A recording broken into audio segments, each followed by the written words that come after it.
2 Kings 23, Josiah renews the covenant.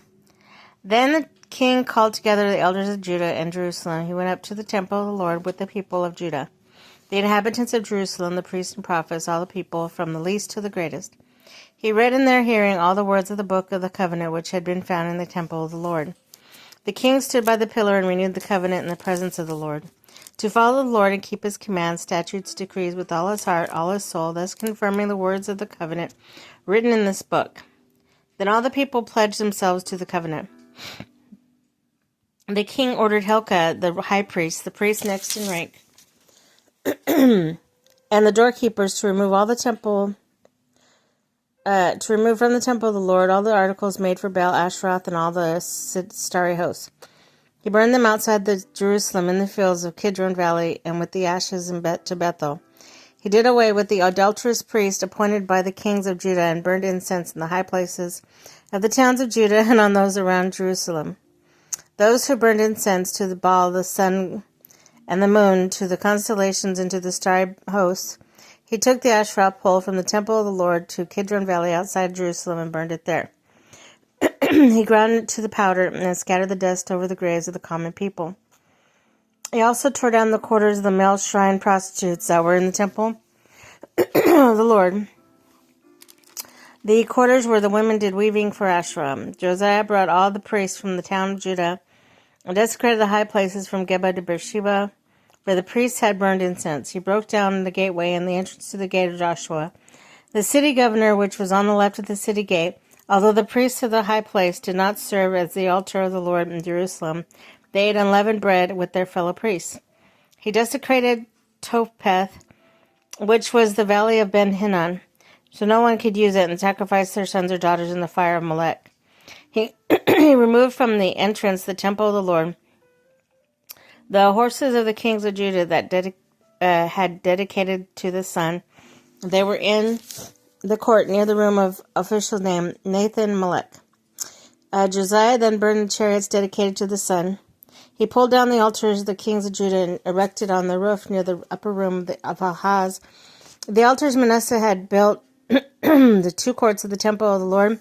He removed them from there, smashed them into pieces, and threw the rubble into the Kidron Valley. The king also desecrated the high place that were east of Jerusalem, on the south of Hill of Corruption, the one Solomon, king of Israel, had built for Ashtoreth, the vile goddess of Sidonian, for Chemosh, the vile god of Moab, for Malak, the detestable god of people of Ammon. Josiah smashed the sacred stones and cut down the Asherah poles and covered the sites with human bones. Even at the altar of Bethel, the high place made of Jeroboam son of Nebat, who had caused Israel to sin, even the altar and the high place he demolished. He burned the high place to the ground to powder and burned the Asherah pole also. Then Josiah looked around, and when he saw the tombs that were there on the hillside, he had the bones removed from them and burned on the altar to defile it, in accordance with the word of the Lord, proclaimed to the man of God who foretold these things. The king asked, "What is the tombstone I see?" The people of the city said, "It marks the tomb of the man of God who came from Judah and pronounced against the altar of Bethel the very things you have done to it." "Leave it alone," he said. "Don't let anyone disturb the bones." So they spared his bones and those of the prophet who had come from Samaria. Just as he had done in Bethel, Josiah removed all the shrines and the high places that the kings of Israel had bought in the towns of Samaria, and that aroused the Lord's anger. Josiah slaughtered the priests of those high places on the altars and burned human bones on them. Then he went back to Jerusalem. The king gave the order to all the people, "Celebrate the Passover to the Lord your God. It is written in this book of covenant. Neither in the days of judges who led Israel, nor in the days of the kings of Israel and the kings of Judah had any such Passover been observed. But in the 18th year of Josiah, this Passover was celebrated to the Lord Jerusalem. Furthermore, Josiah got rid of the medium spirits and the spiritists, the household gods and idols, and all of the detestable things seen in Judah or Jerusalem. He did this to fulfill the requirement of the law written in the book that Hilkiah the priest had discovered in the temple of the Lord. Neither before nor after Josiah was there a king like him who turned the Lord as he did, with all his heart, with all his soul, with all his strength, in accordance with the law of Moses. Nevertheless, the Lord did not turn away from the heat of his fierce anger, which burned against Judah because all that Manasseh had done to arouse his anger.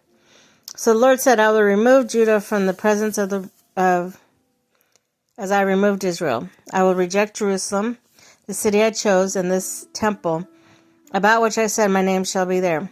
As for the other events of Josiah's reign, and all he did, are they not written in the book of the annals of the king of Judah? While Josiah was king, Pharaoh Necho, king of Egypt, went up to the Euphrates River to help the king of Assyria. King Josiah marched out to meet him in battle. But Necho faced him and killed him at Megiddo. Josiah's servant brought his body in chariot from Megiddo to Jerusalem and buried him in his stone tomb. And the people of the land took Jehoaz, son of Josiah, and appointed him and made him king of the place of his father. And Jehoaz, king of Judah, Jehoaz was 23 years old when he became king. And he reigned in Jerusalem 3 months, and his mother's name was Hamutal, daughter of Jeremiah. She was from Libnah. He did evil in the eyes of the Lord, just as his predecessors had done. Pharaoh Necho put him in chains at Riblah, in the land of Hamath, so that he might not reign in Jerusalem.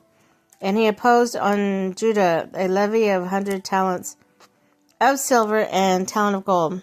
Pharaoh Necho made Eliakim, son of Josiah, king in place of his father Josiah, and changed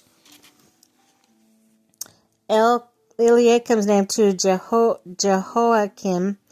But he took Jehoaz and carried him to Egypt, where he died. Jehoiakim paid Pharaoh Necho the silver and gold he demanded.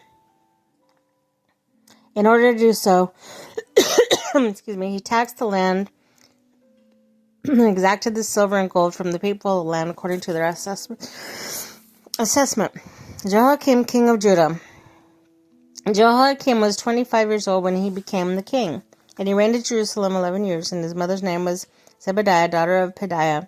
She was from Rumah, and he did evil in the eyes of the Lord, just as his predecessors had done.